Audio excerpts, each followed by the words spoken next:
আসসালামুআলাইকুম, সবাই কেমন আছেন? আলহামদুলিল্লাহ ভালো আছেন, আমিও ভালো আছি।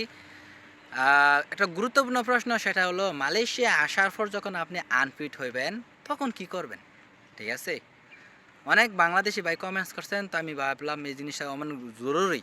যেন মালয়েশিয়া আপনি বাংলাদেশে ফিট হইলেন বা কেউ আনফিট টাকা দিয়ে ফিট হয়ে মালয়েশিয়া আসলো, তো মালয়েশিয়া কিন্তু আপনি আসার পর 2-3 দিন পরে মেডিকেল করাইব। তখন যদি আপনি আনফিট হন, তখন কি করবেন? বাস্তব এবং ফারুক ভাই আমার সাথে নাই, ফারুক ভাই রুমে চলে গেছে। আমি বলছিলাম ওনারা ভিডিও বানানোর জন্য। আমাদের সাথে আমরা 10 জন আছিলাম একসাথে কলিং বিষয়। 10 জনের ভিতরে 2-3 দিন পর যখন আমাদের মেডিকেল করায়, তখন ওমর ফারুক ভাই একটা আমার যে মালয়েশিয়ায় সবচেয়ে বেশি ধোঁকা খায় কোন কোম্পানিতে, একটা ভিডিও আছে, আমি ভিডিও লিঙ্ক দিয়ে দেবো, আপনারা দেখে নিন যে এই ভিডিওটা, এটার ভিতরে ফারুক ভাই আছে। ঠিক আছে, উনি এই ফারুক ভাইয়ে শুধু আনফিট হয়। আমরা 10 জনে মেডিকেল করলাম, মেডিকেল করার পর ফারুক ভাই শুধু আনফিট হয়। তো আপনি আনফিট হইলে আপনারা হয়তো বা জানেন, আমাদের আপ ডাউন টিকিট কাটা থাকে। মালয়েশিয়া আসার এবং যাওয়ার টিকিট একসাথে থাকে, এজেন্সি বা কোম্পানি দায় বহন করব। আপনি আনফিট হইলে আপনার বাড়িতে পাঠাই দিব। ঠিক আছে, টিকিট কেটটা আপনাতে কোনো টাকা পয়সা নিত না। তো সেক্ষেত্রে ফারুক ভাই আনফিট হয়েছে, তো ওনারে ওষুধ বড়ি দিল, খাওয়াইলো টাওয়াইলো, কোনো লাভ হইলো না। ওনার ওই বুকের মধ্যে কি সমস্যা জানি, ঠিক আছে, কোনো হয় নাই। আবার মেডিকেল করলো, আবার আনফিট। তো এখন বলছে কি, তো আমাদের পুরনো বাংলাদেশি ভাই আসিল, পুরনো অনেক, 27 বছর আছে, একজন আরেকজন আছে 20 বছরের মতন এই কোম্পানির ভিতরেই। তো তারা বলতেছে যদি বসে তোমাদের আমাদের কোম্পানি নাও রাখে, আমরা কোম্পানি খুঁজে দেন, তুমি বাইকা যায় কাজ করো। ঠিক আছে, এরকম করতে পারবেন। তো মূল কথা হলো কি, মালয়েশিয়া আসার পর যখন আপনি আনফিট হবেন, কোম্পানি আপনারা রাখবে না। যদি কোম্পানির লোকের দরকার হয়, তখন আপনি কোম্পানির ভিতরে থাকতে পারবেন। আর তখন সেটা হবে আপনি অবৈধভাবে। যেমন ফারুক ভাই যে সময় আনফিট হয়, সালামু আলাইকুম, ফারুক ভাই যে সময় আনফিট হয়, তখন হওয়ার পর বসে বলছে যে তুই কি কাজ করবি না, দেড়শো বিঘা। তো আমরা তো তখন ভাষা পারি না। পুরান বাংলাদেশিরা কইছে এতে 3.5 লাখ টাকা দিয়ে আমরা অনেকে সবাই আইসে, কেউ 4 লাখ দিয়ে আইসে, এতে মালয়েশিয়ার ইংরেজ এতটিয়া দিয়ে আইসে। কাল ওই সময় তো আমরা ভাষা বুঝি না, এখনও না পারি আলহামদুলিল্লাহ। এতটা হ্যাঁ যাইব কই, তুই এনই কাজ করা। অবৈধ মানুষ কিন্তু কোম্পানির ভিতরে ফাইলে 50,000 রিঙ্গিত জরিমানা, যে কোম্পানিতে কাজ করব। আর যে অবৈধ তারা ফাইলে তো আরও আসই। ঠিক আছে, আপনি মালয়েশিয়ার এক কাজের নামে আইসিয়া অন্য জায়গার ভিতরে কাজ করতে পারবেন, কোনো সমস্যা নাই। মালয়েশিয়া আপনি এক ভিসা, রাজমিস্ত্রির ভিসা, আপনি সুপার মার্কেটে কাজ করতে পারবেন, কোনো সমস্যা নেই। সমস্যা তখনই হবে যখন পুলিশ বা ইমিগ্রেশন বিভাগ আপনার ধরব। বুঝাইতে পারছি? আমরা আসছিলাম ফারুক ভাইয়ের বিষয়টা, তো উনি আনফিট হওয়ার পর বসে গেছে, আচ্ছা ঠিক আছে এখানে কাজ কর। আর পুলিশ যা হয় 3বার পুলিশে ধরছে আমাদের কোম্পানির ভিতরে। পুলিশে এগুলো নর্মাল পুলিশ, কোনো ইমিগ্রেশন পুলিশ হলো কালো পোশাক, তারা আসে নাই। নর্মাল রেট দিছে, একবার ছিল 10 জন, একবার ছিল 15-16 জনের মতন। পুরাটা ঘেরে লাইছে আমরা কোম্পানি দিয়েছে, এক দিছে কাগজপত্র ধরে লাইছে ফারুক ভাই। তো ফারুক ভাই সহ আরও 2-3 জন ধরছে, রোহিঙ্গারা ধরছে। রোহিঙ্গারা তো কাগজ, তার হলো রোহিঙ্গা হলো ইউনিসেফের কাগজ, তো তার আরও ধরছে। এরপরে কিছু দিছে, রাখিয়া দিছে। ঠিক আছে, এটা হলো বাস্তব। আপনি যে কোম্পানিতে আসেন না কেন, যখন আপনি আনফিট হইবেন, কোম্পানি আপনাদের বাড়িতে পাঠাই দিব। আর যদি মনে করেন কোম্পানির লোকের দরকার, তখন আপনারে কোম্পানির ভিতরে কাজ করাইব, কিন্তু আপনি অবৈধ থাকতে হইব। ফারুক ভাই এই 5-6 মাস আগে মালয়েশিয়ার সরকার নতুন করে ভিসা লাগানোর জন্য সুযোগ দিছে, ওইখানে উনি ভিসা লাগাইছে। তো আপনারা যখন মালয়েশিয়া আইবেন, আনফিট হইবেন, যদি যে কোম্পানির নামে আইবেন এই কোম্পানিতে যদি কাজ করেন, অবৈধভাবে কাজ করতে হইব। আর ভিসা যখন লাগানোর সুযোগ দিব, তখন আপনি ভিসা লাগাইতে পারবেন। তো বলতে পারেন যে ফারুক ভাই ওই সময় আনফিট হয়েছে, এখন কেমনে ফিট হয়েছে, এখন কেমনে কীভাবে ফিট হয়েছে আমি জানি না। মালয়েশিয়াও টাকা দিয়ে ফিট হওয়া যায়, কিন্তু টাকাটা লাগবে অনেক বেশি।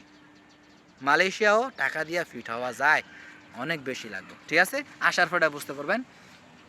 এবার আসেন, যদি আপনার কোম্পানিতে না রাখে তখন কি করবেন ভাই? তখন আপনার এই পুরনো বাংলাদেশি ভাই বা আত্মীয় স্বজন কেউ যদি থাকে, তাদের সাথে যোগাযোগ করবেন, কইরা আরামসে ওইখানে চলে যাবেন।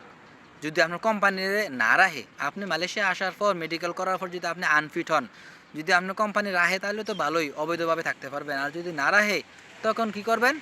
কোম্পানি আপনার টিকিট কেটে বাড়িতে পাঠানোর আগে বা কোম্পানি আপনার বাড়িতে পাঠানোর আগে আপনি এখান থেকে কাপড় চোপড় নিয়ে গ্রাফ আছে মালয়েশিয়া গ্রাফও টিপ দিবেন গ্রাফ টিপ দিলে আপনার বাড়িতে রুমের সামনে গাড়ি আইসা করবো আপনি যেখানে থাকেন না কেন গাড়ি চলে যাবো গাড়ি দিয়ে আপনি যে জায়গায় যাবেন ওই জায়গার লোকেশন দিবেন ওইখানে যায় মানে আপনার যে আত্মীয় স্বজন বা কেউ থাকলে তার কাছে চলে যাবেন ওইখানে যায় কাজ করবেন ঠিক আছে এছাড়া মালয়েশিয়া আসার আর কোনো সোর্স নাই আমি তো বললামই একবার মালয়েশিয়া আনফিট হওয়ার পর আপনি যদি ফিট হইতে চান অনেক টাকা লাগবে কয়টা লাগে আমি জানি না কিন্তু হওয়া যায় আমার বলছে আমি জিজ্ঞাসা করছিলাম অনেক বাঙালি হইতেছে আনফিট বাংলাদেশিও ফিট হয় ওই যে টাকা দিয়া ঠিক আছে আমার দেশও যেমন আছে এইখানেও আছে ওই আমি এটা আবারও বলতেছি যদি আপনি মালয়েশিয়া আনফিট হন অবৈধভাবে থাকতে হইব ঠিক আছে নিজের কোম্পানিতে থাকলেও অবৈধ বা যে জায়গায় যায় কাজ করবেন ওইখানেও থাকলেও অবৈধ 100% সঠিক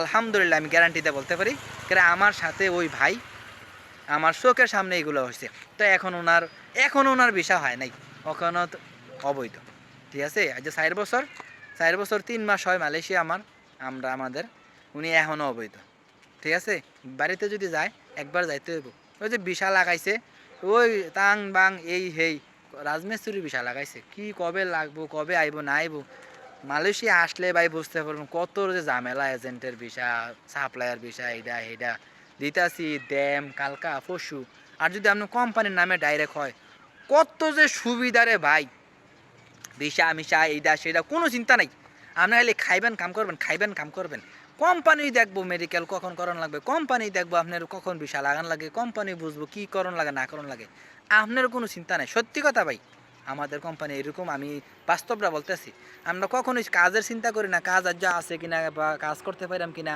আমরা কখনোই চিন্তা করি না যে আমার ভিসাটা কবে লাগবো হ্যাঁ এটা খেয়াল রাখবেন যে আপনার পাসপোর্টের মেয়াদ আছে কিনা কেন আপনার তো ভিসা লাগান লাগবো পাসপোর্টের ভিতরে 1 বছর মেয়াদ থাকতে হবে তখন বসে কী করবো পাসপোর্ট আপনার দিব আপনি বললে অফিসে দিব যে আমার পাসপোর্টের মেয়াদ শেষ আমি পাসপোর্ট বানাম রিনিউ করতে হবে পাসপোর্টটা তখন আপনার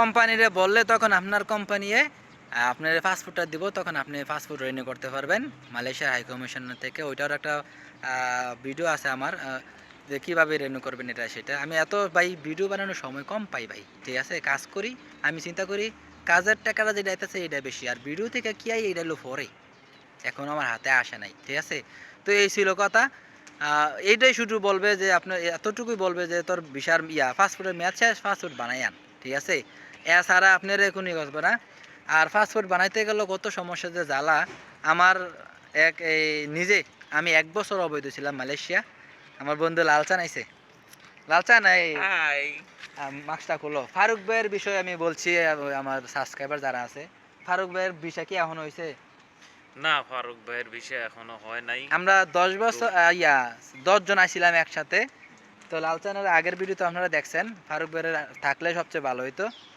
ফারুক ভাই কিন্তু আমাদের সাথে আনফিট হয়েছিল কিনা আনফিট হয়েছিল একসাথে আনফিট হয়েছিলাম তো আনফিট হইলে আপনারা এটাই করতে পারবেন যে কোম্পানিতে আনফিট হইবেন ওই কোম্পানিতে কাজ করতে পারবেন আবার কি করবেন বৈধভাবে কিন্তু থাকতে পারতেন না পুলিশের টেনশন এটা আছে বা আপনি যে কোম্পানিতে থাকবেন এই কোম্পানিতে যদি আপনি কাজ নাও করেন অন্য জায়গায় যাইয়া অবৈধভাবে কাজ করতে হইব যখন মালয়েশিয়ান সরকার আপনারে সুযোগ দিব ভিসা লাগানোর জন্য তখন আপনি ভিসা লাগাইতে পারবেন কি এছাড়া আপনি পারতেন না অবৈধ থাকবেন কেউ যদি বলে হ্যাঁ আনফিট মালয়েশিয়া আইসা পর আইনা ফিট করা যায় আমি আবারও বলতেছি মালয়েশিয়া ফিট করা যায় কিন্তু অনেক টাকা লাগবে কত টাকা লাগবে আমি জানি না দেখা গেছে 20,000 আবার দেখা গেছে 1 লাখ টাকা লাগলো আমরা ফিট করাইতে এটা হলেও কথা নাই মালয়েশিয়া সব হয় ভিসা না থাকলেও ভিসা করানো যায় কিন্তু কার ভাই লাইন গাড়িতে থাকতে হইব ঘুরাইতে হইব এটা করতে হইব আমাদের সাথে একজন আছে নাজমুল বইলা নাম এতে আমাদের এক বাংলাদেশিরে দিয়েছে ভিসা লাগানোর জন্য 9,000 রিঙ্গিত মালয়েশিয়ার 9,000 রিঙ্গিত খাইলাইছে ভিসা এখনও লাগাই দেয় এই হইলো আমরা বাংলাদেশ ঠিক আছে আপনার যে টাকা পয়সা দিবেন আপনার মেডিকেল ফিট করার জন্য এইখানেও একটা সমস্যা আপনার ভিসা লাগানোর জন্য দিবেন এইটাও সমস্যা এই আর কি কোম্পানি বিষয়ে আসলে টাকা পয়সাটা টাকা কম কিন্তু কোনো ঝামেলা নাই কি বন্ধু কাজে চিন্তা করতে হয় আমরা কখনো এক সপ্তাহ যাবাদ আমাদের কোম্পানিতে খুব মাল কম ঠিক আছে মালের দাম বেশি যে কারণে মালামাল আনে না ঠিক না বন্ধু কোনো চিন্তা নাই পাঁচ করাম দেয়া খারাপ ঠিক না এটা আমি শুধু না, মালয়েশিয়ার যে কোনো কোম্পানিতে আপনি খোঁজ নিয়ে দেখেন, ওভার টাইম দিত না, এটা সত্য। 3টা রবিবার আমাদের দেয় নাই। কাজ থাকে না, কাজ না থাকুক আপনার বেতন খারাপ, এত যে না থাকে না, কাজ কম থাকবো আবার বেশিও থাকবে, এরকম কি। তো এই ছিল ভিডিও। যদি মালয়েশিয়া আপনি আনফিট হইয়া বাংলাদেশে টাকা দিয়ে ফিট হয়ে মালয়েশিয়া আসেন, এখানে আইসেও আপনি 3 দিন পর আসার পর 3 দিন 4 দিন পরে আপনার মেডিকেল করাইব, ওই সময় আপনি আনফিট হইবেন। বাংলাদেশে যদি আনফিট হন, মালয়েশিয়া আসার পর আপনি আনফিট হইবেন। তখন যদি আপনি আপনার কোম্পানি রাহে তুলে তো ভালো, আর যদি না রাহে তুললে বাড়িতে আল্লাহর রাস্তায় পাঠাই দিব টিকিট কাটটা, আপনার কোনো টাকা নিত না। আর যদি থাকেন তাহলে অবৈধভাবে থাকতে হইব। এই ছিল কথা, ফাইনাল কথা। তো সবাই ভালো থাকবেন, সুস্থ থাকবেন। বন্ধু বাড়ি কোথায়? মানিকগঞ্জ। তো মানিকগঞ্জের কেউ যদি থাকেন কমেন্টস করেন। মানিকগঞ্জ কোন কোন কোন থানা? মানিকগঞ্জ থানা, সদরের? জেলা থানা মানিকগঞ্জ। ও সদরের, ঠিক আছে। সালামু আলাইকুম।